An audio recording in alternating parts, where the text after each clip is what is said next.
The NFL draft is right around the corner, and we're already starting to get some underclassmen declaring for the draft. So let's go through some of the names along with Mike Renner. I'm Steve Palazzolo.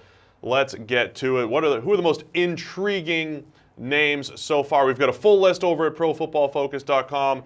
Mike, let's start with some running backs who have stood out so far. Yeah, some small school guys I'm taking a look at because I think not one of the running back classes that we've seen in years past was going to be some top 10 picks, a couple of first rounders. I don't see that being the case, but guys like Darrell Henderson out of Memphis, Devin Singletary out of FAU might provide some value, some that we've seen in the years past in those middle rounds. Henderson, 50 carries of 10 plus yards this season. He's a big play threat every time he touches the ball. And then Devin Singletary has been the missed tackle, broken tackle leader in college football this season. Dude's tough to bring down. Love his balance ratio. The balance ratio, that's your favorite scouting term. Him and David Montgomery from Iowa State, 172 and 173 missed tackles between those two guys. That's number one in college football over the last 2 years by a wide margin. So we're going to stick with position groups. Let's go to wide receiver because earlier in the year, I think you were on a video that said, hey, this is the year of the big wide receiver in college football, which means the NFL is going to be getting this influx of big wide receivers,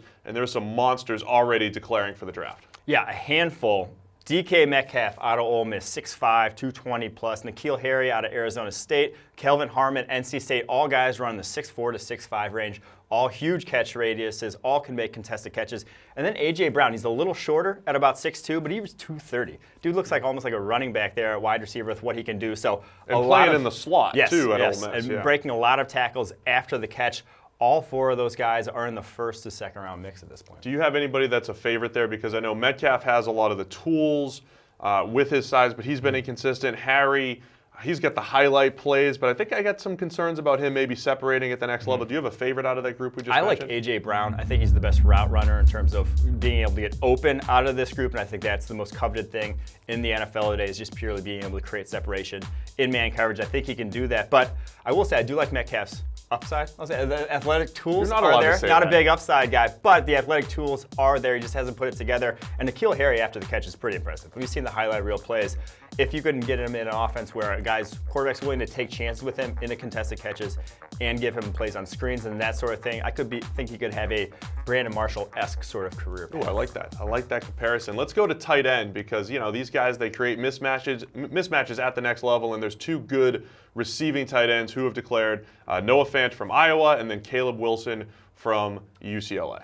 Yeah, Caleb Wilson's been one of the most productive tight ends over the last couple of years on a per-snap basis there at UCLA. Noah Fant, he's not even actually the starting tight end there at Iowa. TJ Hockensack is, but he's actually, as a number two, he plays a lot still. Good blocker for what he does. You have to be a good blocker to play for Iowa at tight end and a freak athlete in his own right. I'm not sure either guy ends up in the first round, but in that second round mix, there's going to be a lot of good tight ends. Yeah, as you mentioned, Caleb Wilson over a 90 receiving grade in each of the last 2 years over at UCLA. And Fant, very good athlete, averaged over 13 yards per catch last season. Now let's go to the defensive line. This has been the talk of the entire draft for a while right now. We assumed a lot of these guys would declare early.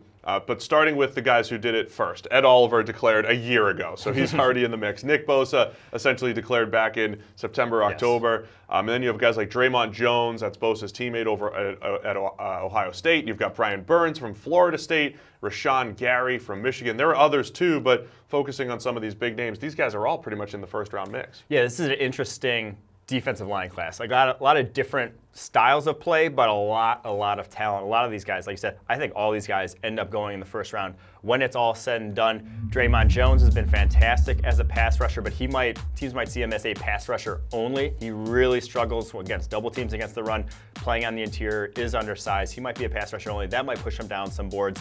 Burns put it all together this year. We talked about him as a guy who could be a riser up draft boards preseason because of how athletic he was and how his traits were all getting to the point, put on a handful of pounds this offseason, and his production skyrocketed. One of the best grades of any edge defender in the country this season.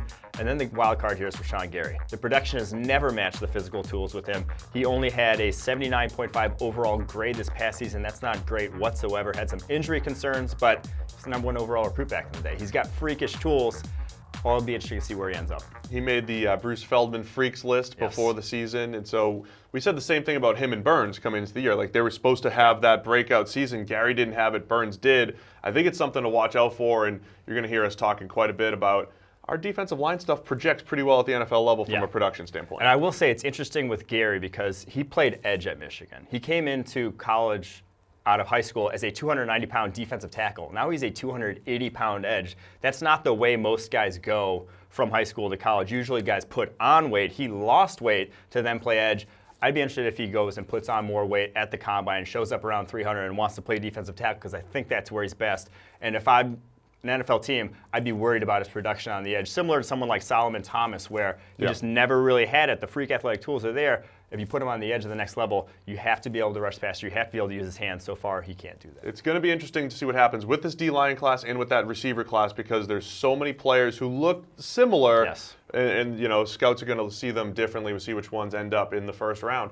So there's a lot of declarations going on. Those are just some of the names that have interested us. Get to ProFootballFocus.com for your full list.